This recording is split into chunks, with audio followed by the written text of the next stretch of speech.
Start off with something sarcastic, but folks, I'm going to tell you something. Pay attention to what I'm about to say, because at the end of this program, at the end of this show, TK and myself, I guarantee you we're going to be going try it out for a professional football team, because I don't know about you, but I think I got another season. I'm just saying. I'm going to have to check with the goddess on that. Well, that's a negative. I doubt that I'm going to that next level just yet. But in your mind, you are. Well, I wanted to go Texas Wesleyan, and Mama kind of shot that down. But, I start working out with those guys on Monday just for fun. But, I know it's going to happen. We're dudes. I know what dudes do, But, ladies and gentlemen, welcome to this edition, Battle Scars Podcast, battlescarspodcast.com. Of course, I am the emotional meatball Rocci Stucci alongside the great TK.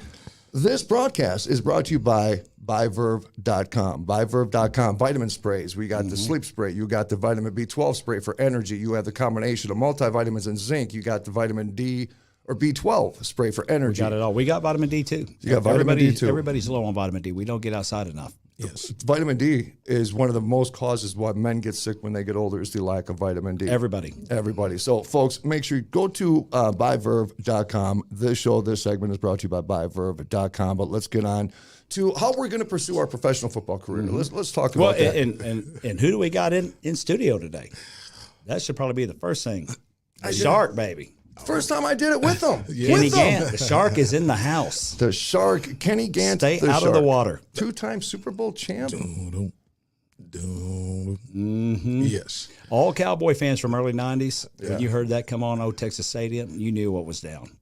You knew what was coming down. It's weird because I can visualize it. I can feel it. I can feel the energy of the power of the people, Oh, man, you guys getting me hyped now, because the energy and the other stadium is too big right now. But the intimacy of Texas Stadium was unmatched. Oh, it's by far better than the new stadium. Yes. Like, I miss the old stadium. Oh, yes. Like 100%, I miss the old stadium. I don't miss the AstroTurf for you players. Oh, man. But I do miss the, like you said, the intimacy of the stadium. I got hurt on that field. I think everybody got banged up on that deal. I mean, even old Parcells got banged up walking around on it. Is it the turf? Is that what you're talking about? Yeah, the turf? Yes. Yeah. So I played. Well, really, the concrete with a covering. Yeah, Is what it is. That's all it was. I played. It was just a little farm league up north of Minnesota, and all of our fields were turf. And of course, we played midsummer where it was 80, 90, 100 degrees. So on turf, just like a Miracle League, it always gets a little bit warmer on an outdoor stadium.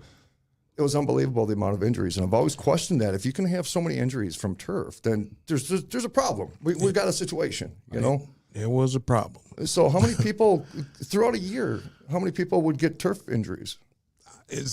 I can't even name them. I've seen Clayton Holmes, a teammate of mine. I went down with a meniscus, and I'm just running and cut. And nothing gives. Right.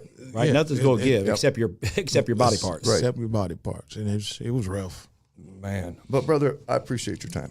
Thank you so much for coming on. When TK one of my called favorites. Me, when he got a hold of me, I was just like, pinch myself, because this is we're grateful for your time, and there's so much to cover, so much to talk about. Yes. And I always want to go to what you're doing now with all the outreach work that you do, because it's so near and dear to us.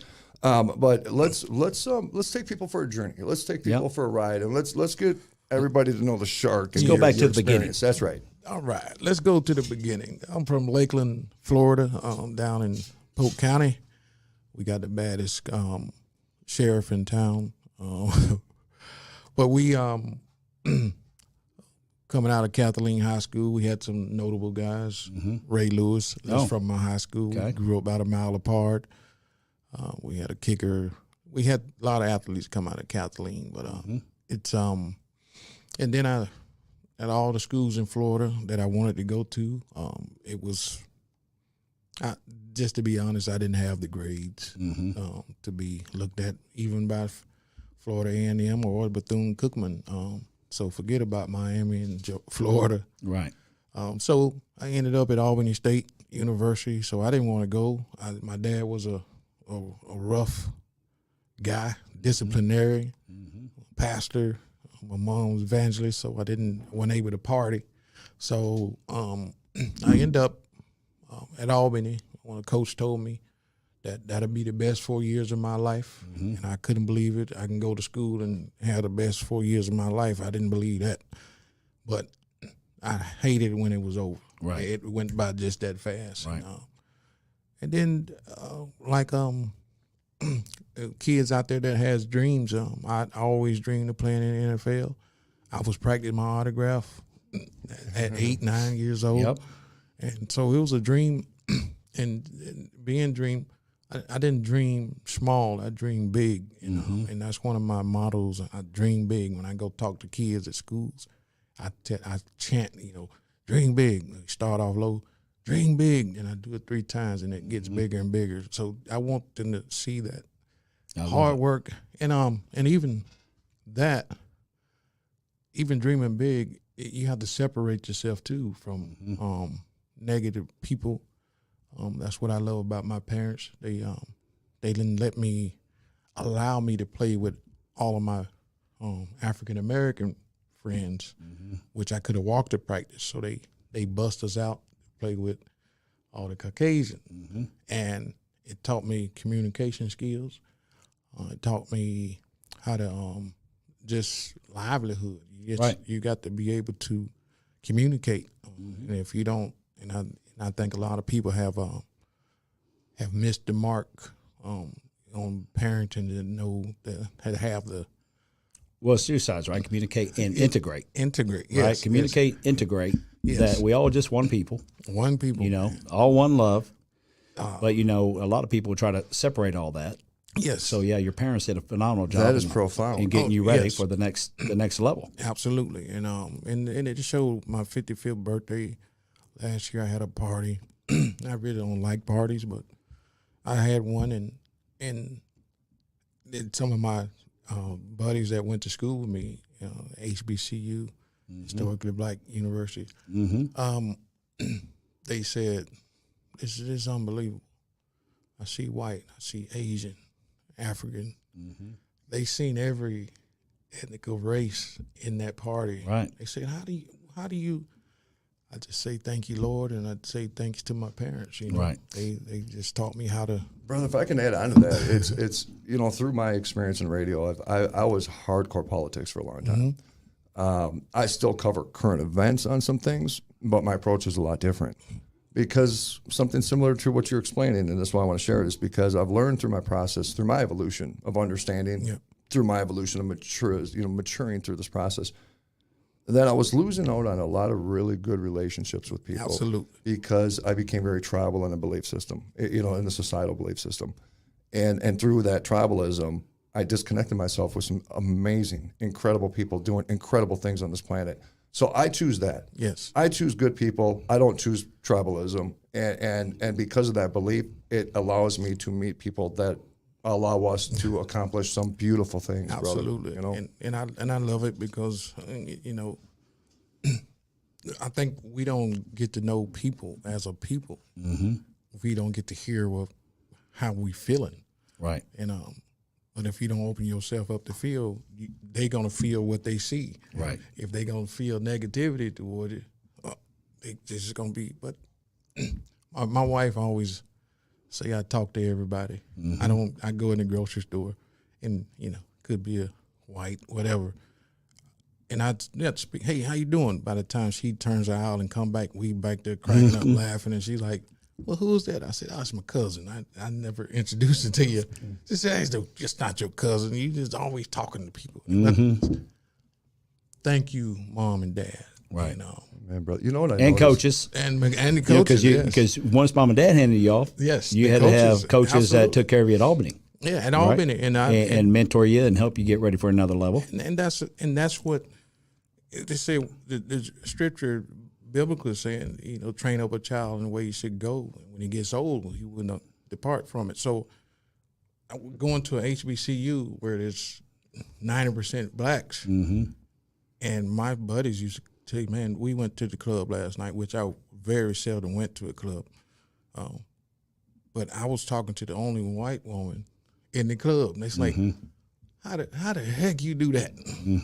And I always give praise back to the Lord and my parents for just have me that diverse. Right. Well, it goes back to, again, education. Yes. Right. So like I grew up in a small community that it was only white people. Now we had right outside of our community, we had African Americans, black people, but and we were friends to a certain extent. Correct. But growing up, it was blacks hung out with blacks, white hung out with whites. So we never really we played sports against each other, and that's how we knew each other. Correct. But we never carried it on beyond that, right? And then when I got into the Air Force, is when you start your education process begins to like. I don't really understand why everybody is so separated. Correct. Because we are like these, we all the same people. Yes. And it's funny, when I got to tech school, my roommate at tech school, he could have probably started for the Cowboys, middle linebacker about that time in 88. But he was a black kid from south side of Chicago who basically joined the Air Force to escape the Crips. Right. Wow. So what's funny is every morning in tech school, everybody's got the music blasted in the halls. Yes. Everybody kind of getting ready for school. And I had Led Zeppelin on my side, right? And we're in a small room, no bigger than this studio.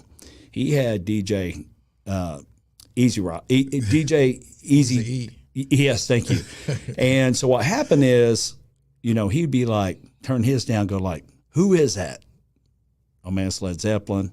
And then all of a sudden it's like, who's that? Right? And then they're like, we're going to go, you're going with me this weekend. We're going to go out on post. Right. And then the relationships begin. And then, again, you go and grow. And then you realize that, again, the society will try to tell you there's a difference. Correct.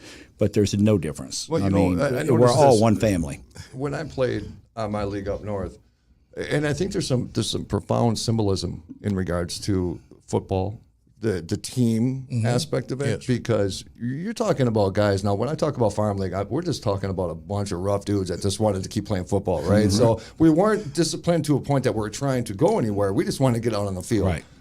It was just a competition thing. So you had all different people from all different backgrounds, whether it be gang related or all these different worlds. We all met every week at the same place. Yes. And when we put those pads on, we're all the same person in this team thing. So when you look at society and you want to compare it to like football, we can have differences. But if we get on that field and we all align, we're all going to be champions, even with our differences. 100%. Yes. There's always you can always agree to disagree. Absolutely. Right? Just because somebody has an opinion that you don't always agree with, that's great. But they have that right. Yeah. Living in the United States, they have that opinion. And great, have your opinion, we move on. Right? We're not going to sit and slug it out and fight and be upset about or dislike somebody because of it. Speaking of personalities, what's the difference between the atmosphere with college football and professional football? Like locker room, because NFL, you're talking professional, right? Well, that's the worst.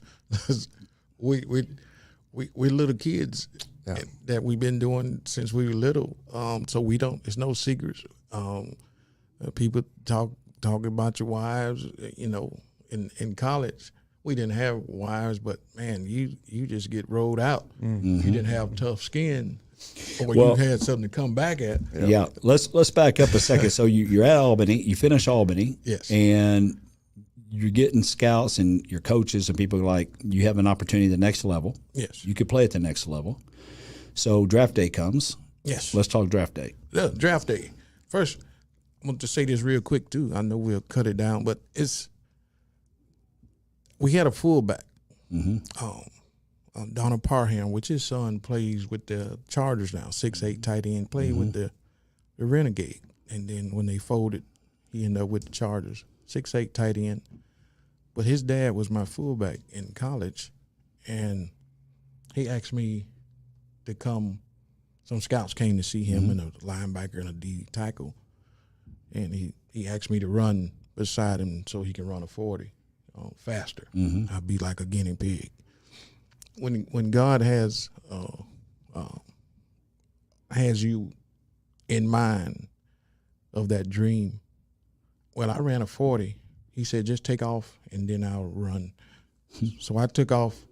Literally, they clocked me before they clocked him, and they wanted to know where did he come from. So they went to see tape on me, and I got drafted and they didn't.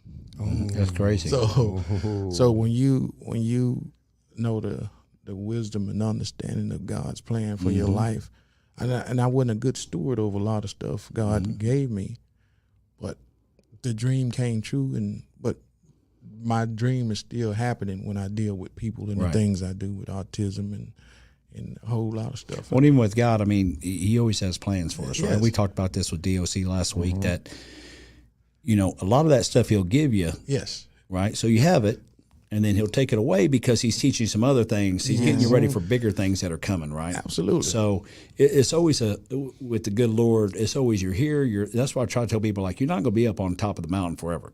Like, you might be up there for now. Absolutely. But it's how you handle up here is how long you'll stay up here. Yeah. Because if you start clowning, got to be like, okay, you can't handle it. Let me pull it back. Right. Let me humble him back out, right? Get him back focused. Correct. And then we'll help him reclimb, right? Humility is the key to my life. I don't shop at stores a lot. I talked about your shoes. I'm happy when I buy me a pair of shoes, but I'm a thrift store junkie. Oh, Marshalls and TJ Maxx, and I don't pay anything full price for much except my suits. Is Marshalls and TJ Maxx thrift store? No, it's a discount for sure. I mean, but it's not like going to a mall paying full price. You emotionally struck my soul a little bit. All of a sudden, it's like, hey, I'm going to this one store. I'm going to a thrift store apparently, but I go to straight up thrift stores, and I just at one point, I actually got a suit when my life turned upside down, through the ups and up. And trust me, everybody like to blame stuff on the devil and the enemy. It was the decisions I made, right, that got me where I was at, and I think that's what I live with now. I live with the decisions I made, and I live a more peaceful life. When I had a whole lot of money in the bank, and in a previous marriage, I thought I had it all, and now I don't have the big lump sum. I ain't saying it's not coming, right? But I don't have all that money in the bank, and I'm just as happy. And I gained the most weight with nothing. I don't know how that happens. Yeah, it's interesting how that happens. I said this to TK a few months back in regards to what you just referenced is that through my process of life, I ran out of people to blame for everything that went wrong in my life, and then I started blaming him, and then that didn't work well for me either. Right. And then the realization came that one day I stood in the bathroom and I looked in the mirror to realize that all my wrongdoings in life, I was looking at the person responsible for it right there, and that was the toughest pill for me to swallow, brother. Yes. That self-accountability thing, it can be a bear to accept sometimes. Absolutely. It's a rough. And my favorite entertainer was Michael Jackson. So through all the whatever he went through, but the song that really just helped me was that you look at that man in the mirror. So if you want to make a change, it starts with that guy. Start with that one. And I never even thought about that song until I was in mess. Right. And just like, dude, this dude he's way ahead of his time to sing that song. And I was just sitting there like, hey, it's me. Right. I decided to do this. I decided to do that. I decided to do that. I went and bought these cars, and I should have just kept my other old car. I just want to get from, Well, let's go back to how those things happen. Yes. So you go from college. Yes. You're probably not having a lot of money to do much with, like most college students. You get drafted in the 9th round. Yes. Like you said, it came down. You got 49ers on one line, and all of a sudden Cowboys call and said, we're going to take you in first draft pick of the 9th round. Yeah, the first pick. Cowboys had the first pick in the 9th, and the 49ers had me on the phone. They had the last pick in the 9th round, and so I ended up got them on hold, and the Cowboys called, and then 49ers, I want to get back to you. Click. Pay attention to your TV set. Good luck to you guys. I'll see you soon. Think of the stress, though. If you said to the Cowboys, just hold off because I may have a prior commitment because I'm going to stick to my word, and then you got to wait the very last one. Which could have changed over 30 picks, well, 32 picks. HBCU, that's the first time I ever been cursed at. So those coaches said, blah, blah, blah. 49ers did? The 49er coaches did? No, my college coaches. When you had to go. HBCU. Yeah. Those, when I first stepped on, they first time I ever. Oh yeah. cursed at, Okay, you know. when you went to play for them. Yes. Yeah, So, and they always tell the parents, like, don't worry, Yeah, we don't cuss. A minute, it's like showing up at boot camp because I don't know a coach that honestly Yeah, doesn't cuss. correct. Right, honestly. well, it They was all say one. they don't. Coach Ford was the tight Okay. end coach with the Dallas Cowboys. I never laughed so much and said, "Oh, chicken feathers." You know, he was That was his cursing. he Chicken was yeah, feathers. that was, and I think that hurt him. Yeah. to say that, but those coaches blasted me because Mm-hmm. I said, "Well, I got San Francisco on the line," and it's, whatever they were saying, it was bad. Mm-hmm. So I had to hang up the phone and talk to. So I talked to Jerry Jones, Jimmy Johnson, Mm-hmm. Bruce Mays, all within 3 minutes. Wow. So I was. Then you got to go through. Now I'm the jokester on the team, Right. and now I come out. They said, "What happened?" I said, "Well, I'm a Dallas Cowboy." They said, "Oh man, this is how he said he's kidding around." So I made it down to my truck to leave. I told two guys where I was going, and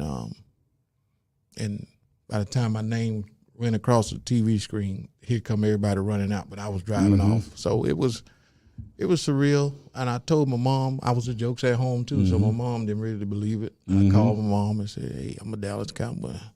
"You kidding me?" "No, don't play. Don't play." It took about 5 minutes. Yeah, Like, yeah. "No, don't. Are you kidding me? Stop playing." Right. "Really?" Right. No. I'm talking about 5 minutes Right. to convince them. Then Did your mom want you to go to San Fran?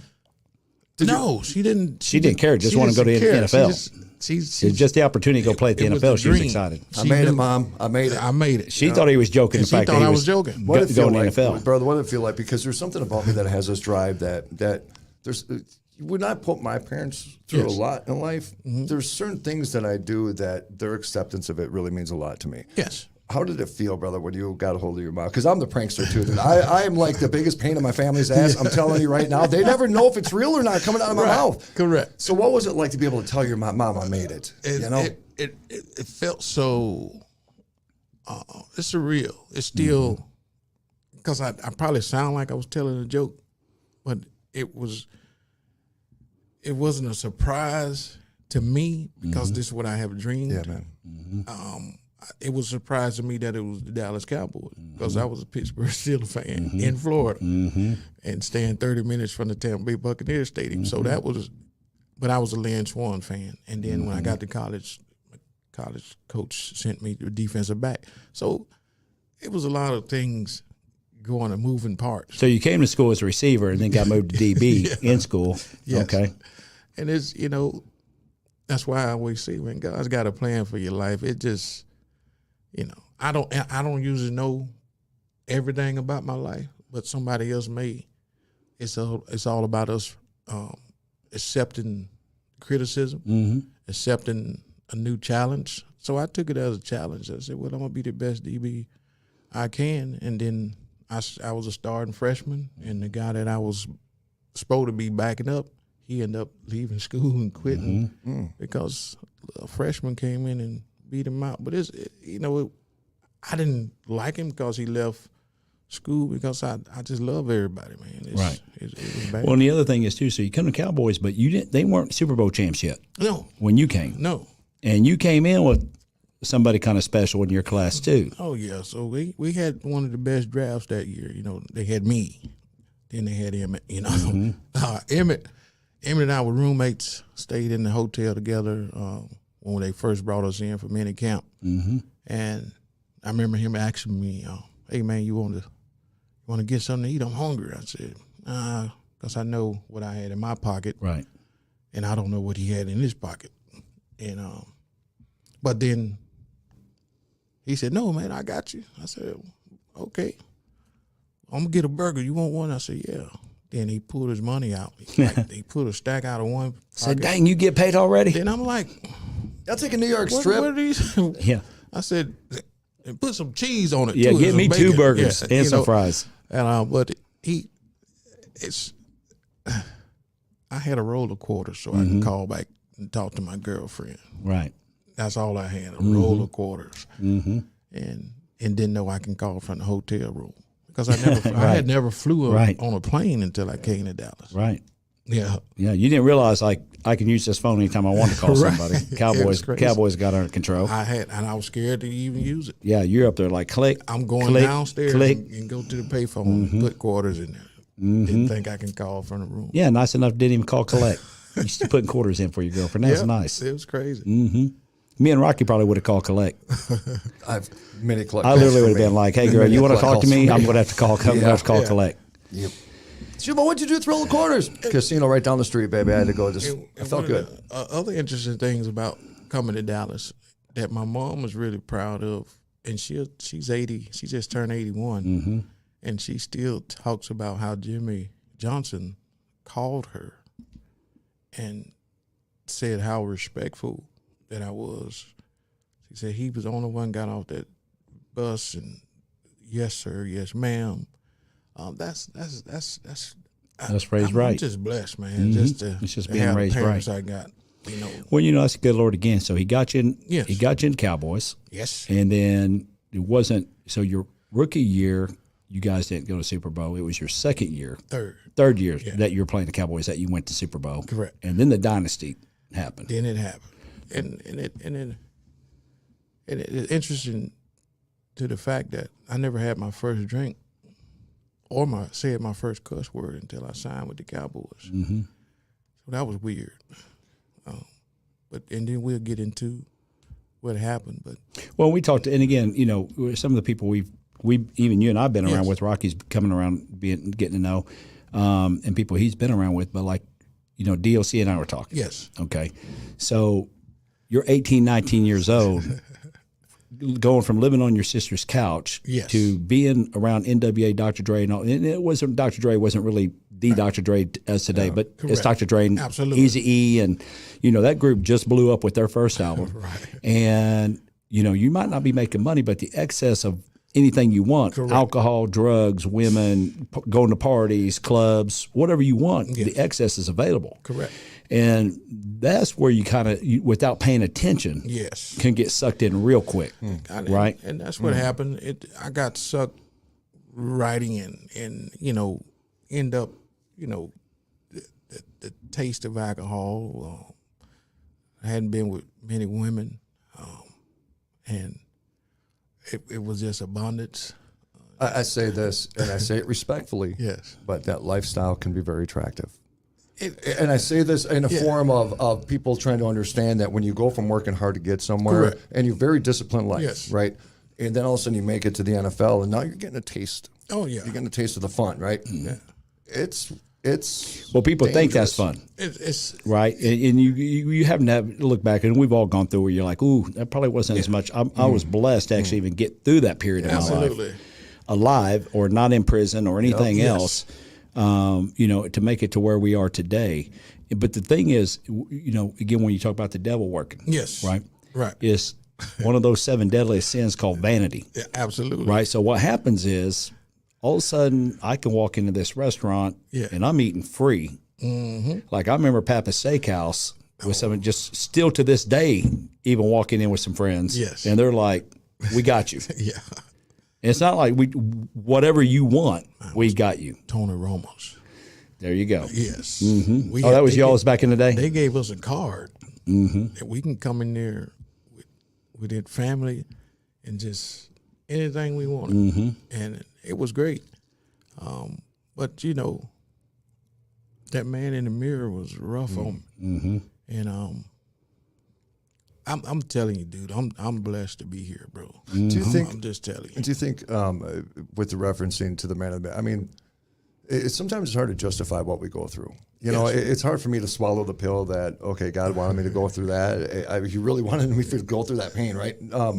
But that's the selfish, egotistical, narcissistic mentality, right? That it can't be me, right? Yes. That journey. Would you be who you are today without any of those battle scars? It'd be hard to be remiss to think I would be, because I'd be somebody that I wasn't.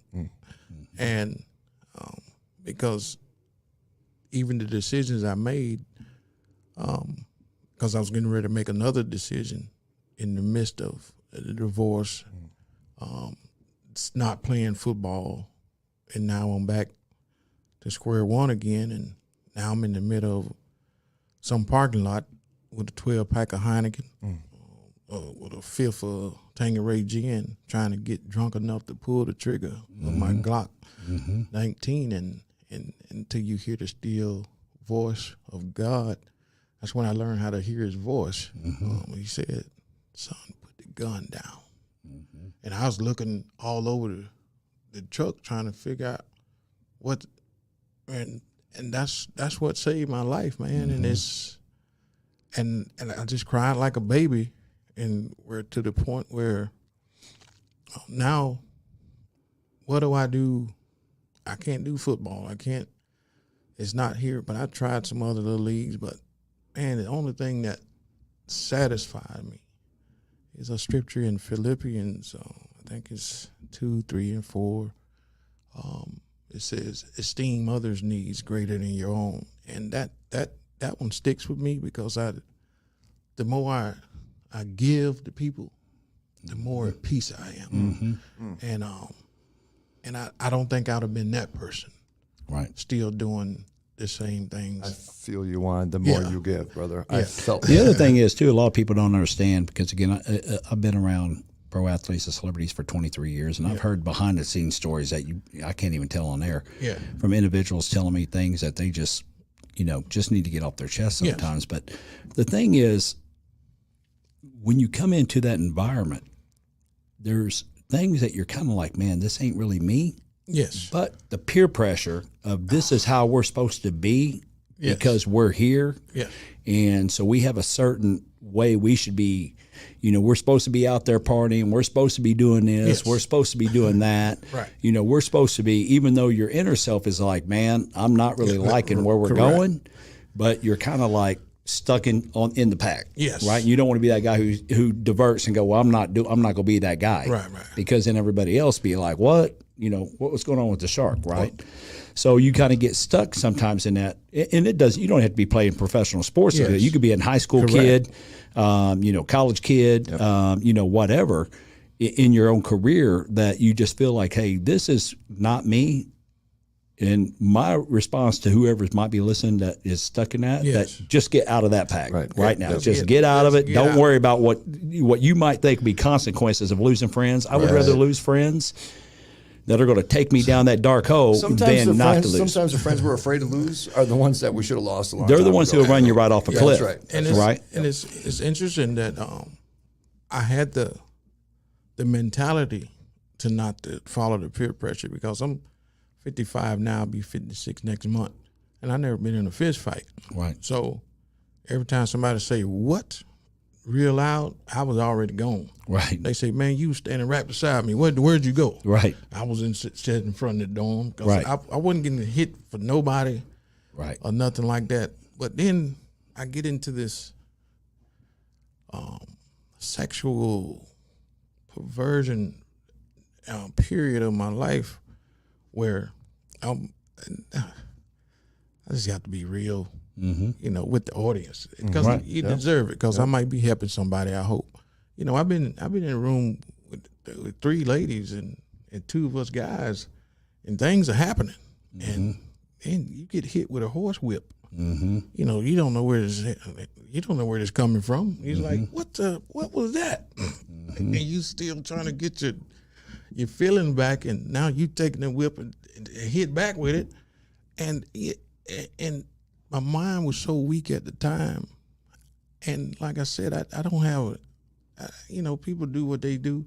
I don't have an alternative lifestyle, but at the moment, if one of those girls would have said, "Well, you try, you try," I don't know. I don't know. Yeah. I don't know if I would have tried. Just try something different. I was in that. I was just that messed up. Well, and again, a lot of people don't realize how quick you can get off track. Yeah, it's hard to get on track. Right. It's quick to, and that, like even with me, when you're working out every day, it's hard to stay disciplined to get up every morning, go do your workout. It's even more harder for me not to eat chocolate. Hey, did you know? Did you know that he goes and gets his toes done at the salon? Look at here. Oh God. Yeah, baby. He does it. I'm trying to teach Rocky a little one of the something. things I've learned in this process of life, and my wife talks about it a lot, self-love. Yeah. And I go to the salon and I get my nails once a month. We're going. We're going to live stream it. I'm going because I'm really Well, ticklish. I tell him, one of the things is the reason why, I would always take Jessica because she like, I got to go get my nails done before we do all these errands or before we go here or go there. So I would always just sit in the car, and probably usually through social media or something while I'm waiting on her for the hour. And one day she was like, hey, why don't you come in and get your toes done? I'm like, it's not happening. And she's like, no, babe, just come on in. But then really what happened more so was the fact that it was just a time that her and I got to spend. Yes. Because we weren't on a phone or anything. We were just having a good conversation. The young ladies that always take care of us, we're always having conversation with them, and they're great. But it was just mom and dad time. Yes. And so that's really when she's like, hey, do you want to go with me, go get your nails done?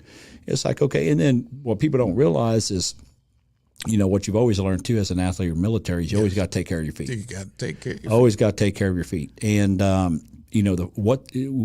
just getting your nails done, but the rub that they give on your lower leg and your foot. I mean, you're walking out there like, oh my God. And then even when they do your hands, like you said, and then I always have, again, I like it too because they always have a little glass of champagne. So I'm just like chillaxing, and you're in the big, you're in the big massage chair. I mean, you're getting a massage as you're, I'm going under one condition. They pamper you. You got to come with. Get pampered. And then I'm going under one condition that after we go have our nails done, we're all going to go to indoor skydiving, put on the super tight tights, and we're all going to indoor skydive together. Probably not, but we'll try it. I'll do anything for a laugh for the people out there. Yes. Hey, folks, we have Kenny Gant on the program. The Shark, two-time Super Bowl champion, battlescarspodcast.com. This segment right here brought to you by Romika Designs, the great producer of the program, Ron Phillips, owner, operator of the program, romikadesigns.com. Anything, everything, laser custom engraved, romikadesigns.com. And one thing, too, real quick, just so everybody out there knows, this studio is not even supposed to be up and running yet. So we still have a lot of stuff to do. One thing that disappoints me right now, because we were talking about it before the show, is that we don't have Ron set up yet with his camera in there that he can actually talk to us. And we can see his face sometimes when he's squinting or shaking his head. Yeah, but we can't see you. But you can't see me. There's a lot of sexiness going on over there. There is a lot of sexiness. Just for those people who are listening, a lot of sexiness. A lot of sexiness, a lot of work behind the scenes going on up there. What? We're going to have to let them judge for themselves here. Yeah, and I got a buddy over there, Oscar. Oscar's in the house too. He's just. Yeah, I think Ron was referring to the sexy over there. He thinks he's sexy. Oscar is sexy, and Oscar is like, man, y'all's play straight up in the hood over here. Like, we're pretty close, bro. Oscar and I have the market on sexiness right this moment. I got chills right now. It's the weirdest thing.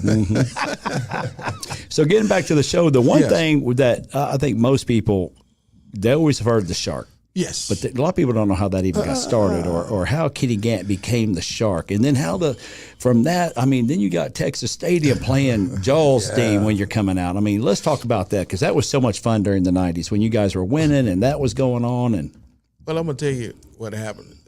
It's a blessing in disguise. Actually, Kevin Smith, they came up with this thing in Texas A&M, those Aggies.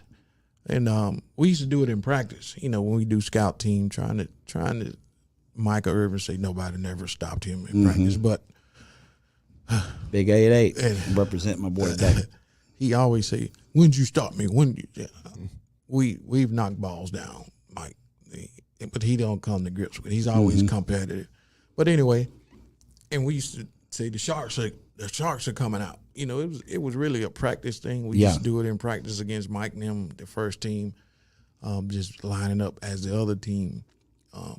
And I guess one game I was probably spazzed out and not knowing, because I really didn't used to hear the crowd until I really hit somebody. Right. And for about could have been 2 minutes or so, then I heard the crowd. It was weird. I was zoned out. And so after the game, one of the reporters was asking me, "Hey man, what was this little thing you was doing every time you hit somebody today? You was," and I really didn't know what he was talking about because we didn't do it in the game. Right. And so I say, "Oh, I ain't bring the shark fin out, did I? You know, I just showed him what I did. I said, oh, okay. He said, yeah, that was it. So the next day in the newspaper, it was Kenneth Gant and going on this this playoff run. He come out with the new shark dance, and I'm like, so you got concussed, probably. Right. You got your bell rung, what we called it back in them days. Yeah. And wasn't even paying. I just wasn't even paying attention. And normal day, and you just wake back up, and you don't even realize, you were out there doing the shark. Yeah, and interested in that. And I just, ever since then, a lot of the players from A&M, they say, man, we did. I said, I know, but they've labor mate with it now. So I just became the shark. But I always give Texas A&M and the defensive backs back in the day. Mm-hmm. Because you and Pup, you all started off on special teams. Oh, yeah. When you all came in, you were special teamers first, killing people. Man, you guys were smoking people back then. I didn't want to go back home. Yeah. By all means necessary. Mm-hmm. And I would have did it in practice. Right. Which I came very close, but Jimmy Johnson had a track record of cutting people, so I couldn't hurt my teammates. Right. There's a lot of injuries in special teams. I got messed up in special teams. Is where most of them go get their bell run. So I got my. I know we was in San Diego. Down in, I know that, but what I don't remember, I remember taking off, going on a kickoff, and then what I remember after that was we was on the plane. I don't know how I got dressed. I don't know if I took a shower. I don't know. That was weird. Yeah, I've had probably at least six I know concussions myself, and I know from explains a lot. Even from myself that again, like we were playing. My first concussion was my junior year in high school. Yeah. And we were playing our first state playoff game ever. First time my high school had ever gone to state. Yeah. And it was like 14-degree weather, St. Louis. I mean, it was freezing out. We all thought we were going to be tough, these country kids, no sleeves. We're coming out hardcore, right? Yeah. And we didn't have the equipment nowadays that we do, or back then we do nowadays. And we had the old bike helmets. So we had just got those air helmets. And what we didn't realize, you had to keep them aired up. Yes. Right? So there's probably no air in it. Anyway, I can remember the linebacker stunting. I came up, blocked him. I don't remember nothing else until right before halftime walking off. And the coach grabbed me and was talking to me. And I kind of woke up and looked up at the scoreboard. Yes. And we were already down. But that was the first time that was like, man, what happened? But then they started coming pretty quick from then on. And even going back to Texas Field, all the concussions Troy had that actually ultimately ended up his career. It wasn't Troy running, it's Troy's head slamming the back of the concrete, basically the turf. Yes. When he's getting tackled and that head's popping or the neck, because even the flexibility will cause the concussion. It don't have to actually be a hit. Right. I've had pro baseball players telling me from the outfield how many concussions they've had, and you're like, what? And it's from hitting the wall or when they're diving for a ball and their neck pops that they wake up in the locker room, like you said, going, I went 4 for 4. What? What happened? I don't even remember batting. Right. And it's just crazy how the brain works. And again, it's such and it doesn't really matter whether it's football or a lot of people think that, football is the most dangerous sport, but really gymnastics and cheerleading are the most dangerous. Right. Then soccer, men and women's soccer, because of there's no headgear, you bumping heads all the time. Then actually hockey and football are in that line. So I mean, where most people think it's this, if you're active, you probably go get a chance at you're going to take it. Now basketball, same thing. But again, so you're out there, the Sharks coming alive. You guys are winning. Yes. You win 2 Super Bowls. After you won your second Super Bowl, then you went free agency, correct? Well, I played Barry Switzer's first year. Okay, so you played. You won 2 Super Bowls. You went Barry, and then you went free. You went the year they won their third one. Yeah, I was free agent. Okay, so I didn't get. And where did you go from there? Tampa. Went home. Sam Weiss, God bless him, but he was it's a big difference from Dallas. Yeah, well, that was going to be my other point. So, one thing you and I've talked about, and I've talked about with a lot of the Cowboys from the '90s, on success, and it just doesn't go with sports. It goes with life, corporate world the whole time. When people call me and they're struggling, and I'll tell them "Are you having fun?" Yes. And they're like, "I'm not having fun." Right. And I'm like, "You better get to having some fun." Yes. Because when you're not having fun, your mentality, usually drifts off into a negative place. Absolutely. And it's very hard to get out of that. So you look at the Cowboys, like you say, you all do the Shark. You're having fun. It was brotherhood. It was family.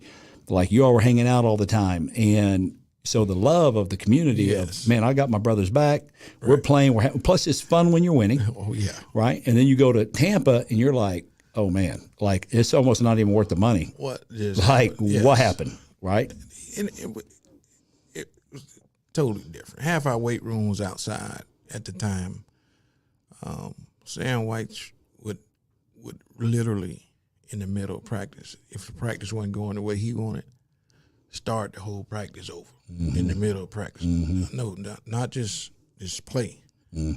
Calisthenics. I'm like, this is little league stuff. You know, it was bad. Where Jimmy just cut you. Jimmy just cut you. Jimmy just be like, he just looked.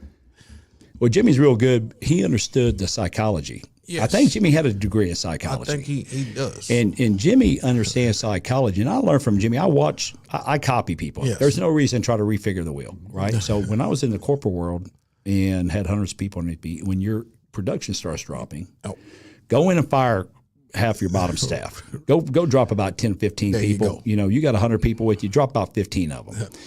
These other ones, they'll get 10. You'll get everybody's production will go back up overnight. Quick. Go get rid of your dead weight, and everybody else starts paying attention, right?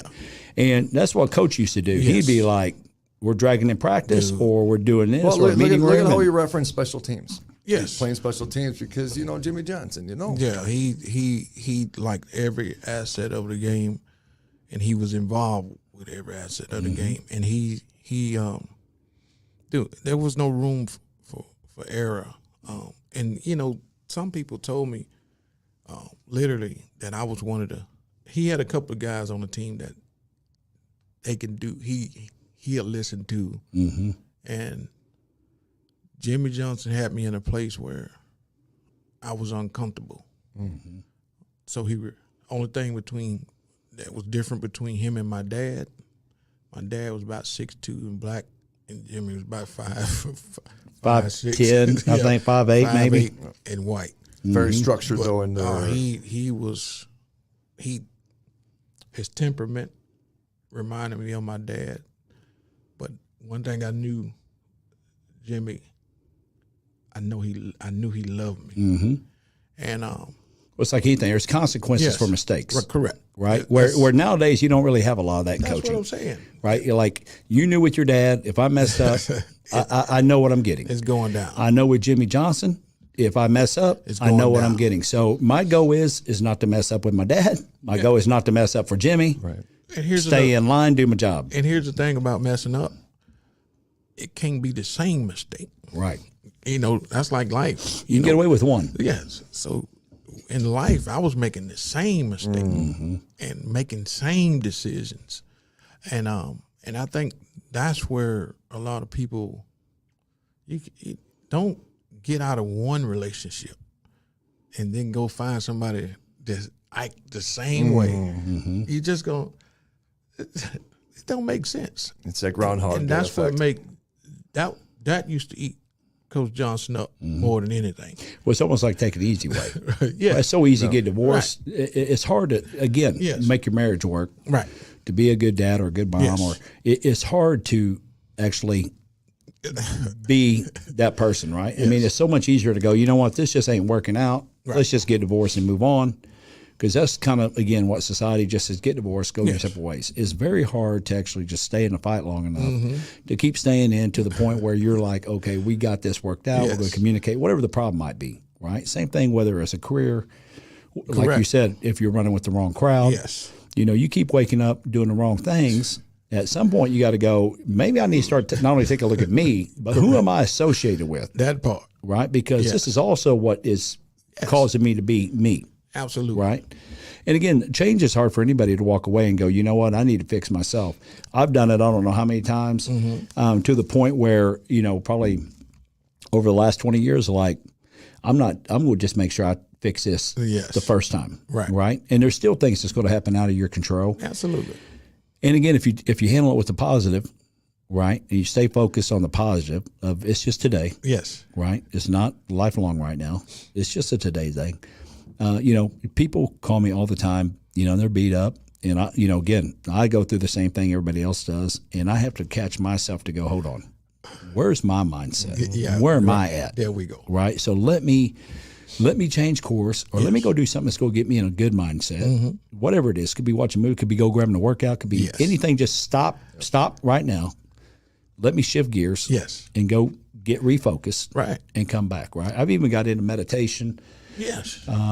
Focusing on that, more prayer work. That's why I tell, so your thing is dream big. Yes. My thing is always telling people dream big, but pray bigger. Oh, there we go. I Right. like that. Dream big, I'm but going to pray jump bigger. in really quick. We got about 10 minutes left. Folks that are watching, thank you first for one and foremost. Thank you so much for being here. We have brother Kenny Gant, the Shark, former Dallas Cowboy, 2-time Super Bowl champion with us here on Battle Scars Podcast, battlescarspodcast.com.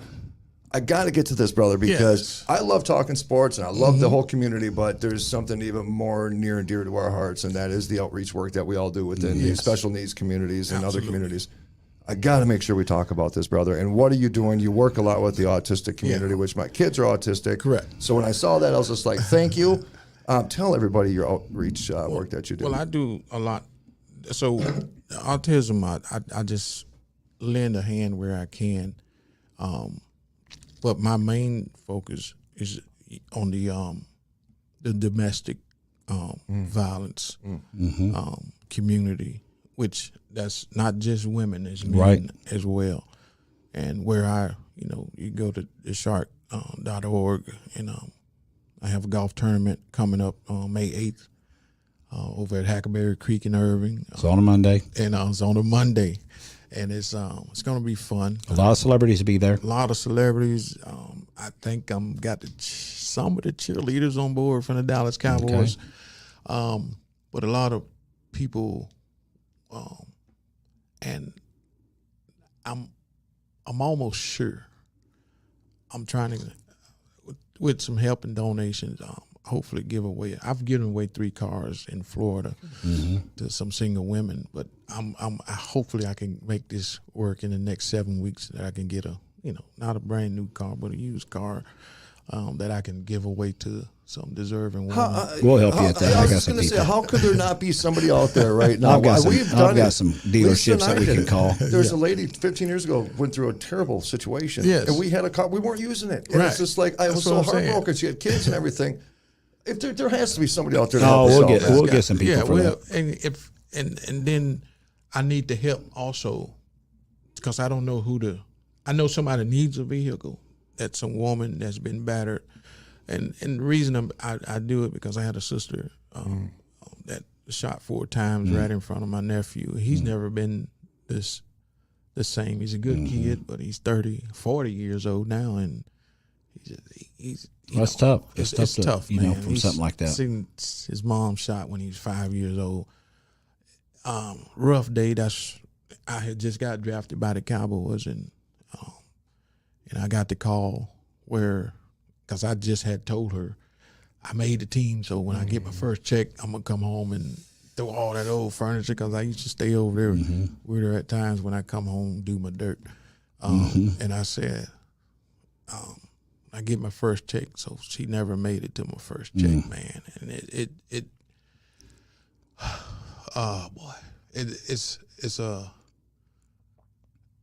the closest we were. She actually was my sister-in-law. She was married to my brother, but she stayed with us because my brother was in all kind of stuff. So she stayed with us, and that was one of the hardest things I had to tell Jimmy Johnson, that I got to go as a rookie, trying to make the team. I had made a team, and he said, "Do what you got to do." And one of the most class things that ever happened, man, the Cowboys sent a star reef there. It's just beautiful service, But that's the one thing people say about Jerry Jones and the Jones family. Yes. But if you got a star on, absolutely, you family for life. You Cowboy life. Family for life. Yes, you. I mean, the Jones family is unbelievable in what they do to take care of their players and their families. And I love them. And I do a lot of work, community work with them, with the Salvation Army. And I just visited. I know it's dear to you guys. A couple of weeks ago, I visited 3. The Miracle Leagues? veteran hospitals. So, the VAs. With the VAs, with the cheerleaders, and I went up and visited them. That's why I do a lot of, and I do a lot of that through the Cowboy organization. And we're going to I'll help you with your golf. We talked about that a little bit Yes, on what yes. you need. And then the other thing people might not know is Kenny has played in every one of the celebrity games. Yes. And brought his grandchild out, which was fun. Josiah. Josiah was having a blast out there. And your wife came to the Friday Yes. night. She's such a Is sweetheart. it Josiah Gant? He's no, Josiah. Josiah, hey, we're going to see you this November. Josiah, we're going to have a special. He gonna seat be for you. there. He like the wrestler. Chaz. Joe Chaz. He's Yeah, got a everybody picture loves with Chaz. Yeah. He kind of scares me. He kind of scares me a little bit. There's something Chaz about and his T-Ron, face. I mean, yeah. because when you're out there, little kids T-Ron. especially, they don't always know who the players are, right? Everybody's got a jersey. They know there's somebody. Yeah. But the guy's carrying a belt. The big grizzly Oh, bear You know looking guy. they're next level when they're carrying their championship belt around with them, right? And all the little kids are like, you could have Michael Irvin standing there and Chaz standing, and that kid's going, "Hey Chaz, let me get your autograph, right?" So it's so much. I mean, Michael Irvin. We've had so many great people to play in this game as well. And man, and I do a lot of. I'm trying to bring, with my church. I try to bring all these communities together too, because I do now. All I do in the community, I'm trying to bring it to my church, where Dr. Russell Lewis and his wife, Dr. Keisha Lewis at Ultimate Life Church in Denton. So now all this, hopefully, I get a chance to bring that to the church. I'm that dude that that want to help somebody. I fight for the underdog, man, and Well, that's what this show is, right? It's the underdog, right? You've So I always pray been an for your- underdog at some I point. pray for your kids, man, and all the kids out there that fight autism. I got in my Bible. A lot of people don't believe in the prophetic. People can speak prophetically, but I got in my Bible that this year's coming up, there's going to be prophets that's dealing with autism that's going to be speaking life into people that when they think they can't articulate, but God going to give them a word in their stomach, and they're going to be prophetic people that's going to speak God's word. And I've got it written down where I spoke that, and I believe that's I believe you have one of those prophets in your house, Rocco, and I just pray. I thank you guys for this opportunity, man, just to get some of it out. Well, yeah, I'm glad you did. And really, just so you know, like Rocky was telling you, well, and he just came to Christ a few months ago. Okay, hallelujah. Bro, Yeah, so he, it was- fighting it was a day. it. And I got to say, I'm going to interrupt you. You saved me. Amen. And I'm going to say this. To be able to sit at this table Yes. with Ron in the booth and TK, these are the two guys why I moved down here. Amen. And things kind of went awry when I first got here. Yes. And I didn't realize how much I was running from. But this is our fourth show. He introduced me to Miracle League. Yes. So I get to be with these beautiful angels every weekend now. Amen. But every person we've sat with so far, brother, what they've done in their past is beautiful. Yes. But the outreach work that everybody's doing is just this community, Yes. this circle that we have, brother, I am so humbled and so honored, man. Sometimes I don't feel worthy because I still have scars. Yeah. But to sit with you and have Ron, I am. Amen. well, and that's the best thing about celebrity games, right? Yes. And when we talk about with Doc and even Donnie Graves, who's here, who loves to sing the national anthem, World War II, hero, and that everybody loves, right? But what's funny is, we probably had 150 people, it seems like, on that field last year. That was a kind of like, yeah, you can play this year, right? It's going to be narrowed down this year, but the thing is that no matter what, like, you have different religions, different races, different political viewpoints, all the above from all those people there, and you wouldn't know not one of it because the whole weekend's just all love. Oh, it's beautiful, everybody's man. having the best time. Everybody's hanging out with everybody. So many, even one thing that always bothered me about the NFL and even the Cowboys, Everson Walls and I were talking about this one time, and he didn't know, like Patrick Creighton and Rome, that era, he didn't know any of those guys. Right. And I'm like, how do you not? He goes, I've never met those guys. And it always like, man, where's the mentoring? That part. that these older players can get in and start working with these younger players. So like you and Evan Oglesby, we were talking about how close you guys have become, man, that's right? my dude, man. And EO's one of the best. And it's like, man, you know how many more issues we could help with or probably stop before they get to that point? Absolutely. If we could get some of our older guys who's been through it, done it with these younger guys to help them where they don't make some of the same mistakes. Yes. Like, here's what's coming. Be vigilant of what's coming down for you now at this point. Pay attention. Yes. And, you know, and help these young guys. And I think the Cowboys have gotten a little bit better on doing some mentoring like that now over the years. But it's just such an important part. And I know you do it with a ton of current players, retired players still. And again, you're one of my favorites. You know man, that. The Shark's always been one of my favorites. I mean, he's one of the best guys, most realist down to earth. And He was really excited when he got a hold of me. I Told me they were coming on. love life, man. I tell you what, the things I've been through, because I think just to have an opportunity to sit and talk to somebody, I think, because I do a men's group on every Thursday at the Western over in Las Colinas, and we sit there and we talk and we cry. But I have to go to these things, man, just to keep me. I want to be in a good place all the time, you know. And well, you know, my grandma always said about crying, you have to get that stuff out so you can get the good stuff back in. Absolutely.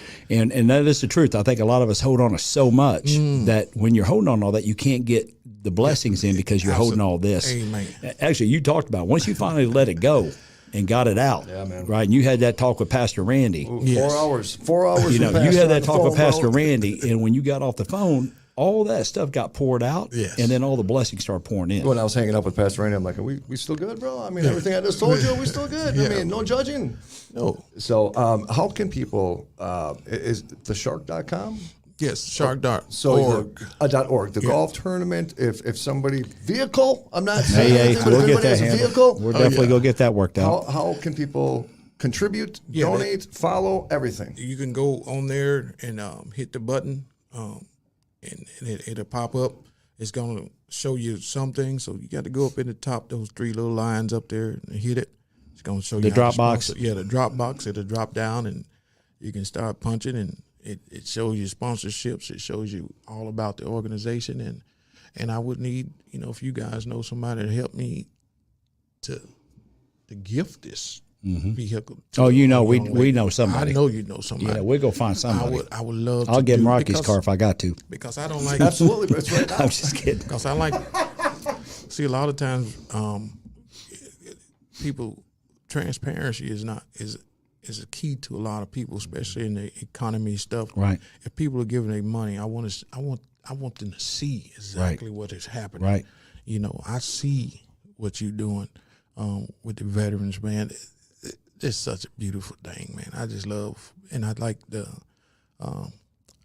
I want the people to see, manifest what they're doing. So this next year be bigger. Next year bigger. Dream big. Pray bigger. And you know, Dream big, but and pray Rocco, bigger. man, I feel you, brother. Thank you, brother.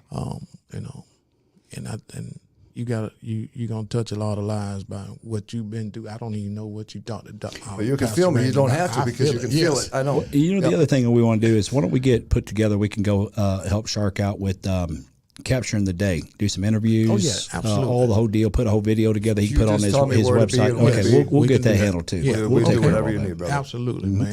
Now we got something on the way out. Yeah, we're going to show you guys some video of the actual bam of Kenny Gant doing the shark.